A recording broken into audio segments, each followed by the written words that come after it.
Part 2.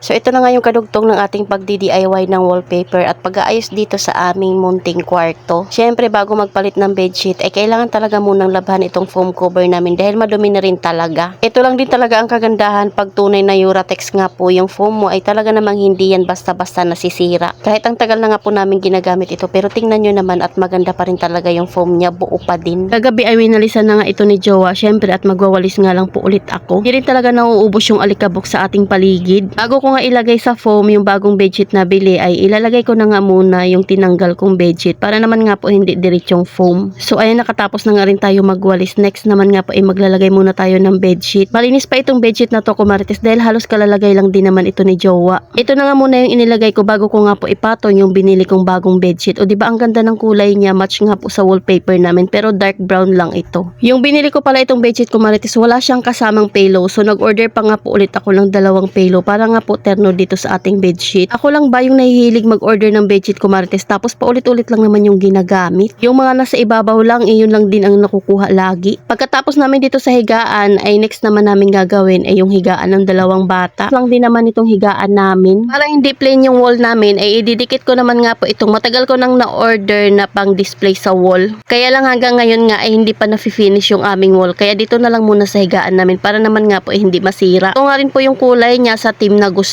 ko. Nulukot bedsheet na rin pala yung na-order ko, kumarites. Tingnan nyo naman at hindi nga siya nalulukot kahit anong apak namin ni Jowa. Tapos ang ganda niya ngang higaan. Pag bibili ka pala ng kagaya sa dinidikit namin sa wall, kumarites, ay may kasama na ngang pandikit yan kaso hindi ko na nga alam kung saan ko nailagay. Kaya gumamit lang kami dyan ng double-sided tape. Inilagay ko naman nga po yung rug na nakatabi dito sa aming higaan. At syempre yung fa-flower na una na binili ko. Pero yung 2 unan ay hindi ko muna ilalagay kasi yung punda nila hindi pa nga dumadating dahil kaka-order ko lang. Hindi pa naman tapos itong kwarto namin, kumarites, dahil mayroon pa akong idadagdag dyan. Syempre unti-unti lang dahil talaga namang ino-order pa natin sa online yung ating mga ginagamit at naghahanap pa tayo ng mas mura. Di naman nga po talaga sila sabay-sabay na dumadating. After ko maayos yung higaan, dito naman nga po sa ibabaw ng damitan ni Jowa, tanggalin ko lang yung mga kalat at yung mga basura na nakalagay dito. Kalat nga dyan yung saksakan, plancha, pati na nga rin po yung aming steam iron. Next ko nga ipapaayos dyan kay Jowa ay yung mga saksakan na talaga namang parang mga bulate na nakasabit dyan sa higaan namin. Iba na yung itsura niya kaysa nung nakaraang araw. Yung mga nanay, yung bahay natin ay gusto talaga natin maging maayos at saka malinis. Pero kung meron pa tayong mga anak na maliliit ay malabong mangyari yun dahil yun ang pinakagusto nila, ang magkalat. Ito naman nga pong ginawa ay tanggalin yung pa-design dito na bulaklak. Alikabok na nga rin iyan at madumi. Kalimutan ko nga tanggalin yan kanina bago nga po ako maglagay ng bedsheet dito. So ito na nga po yung after ng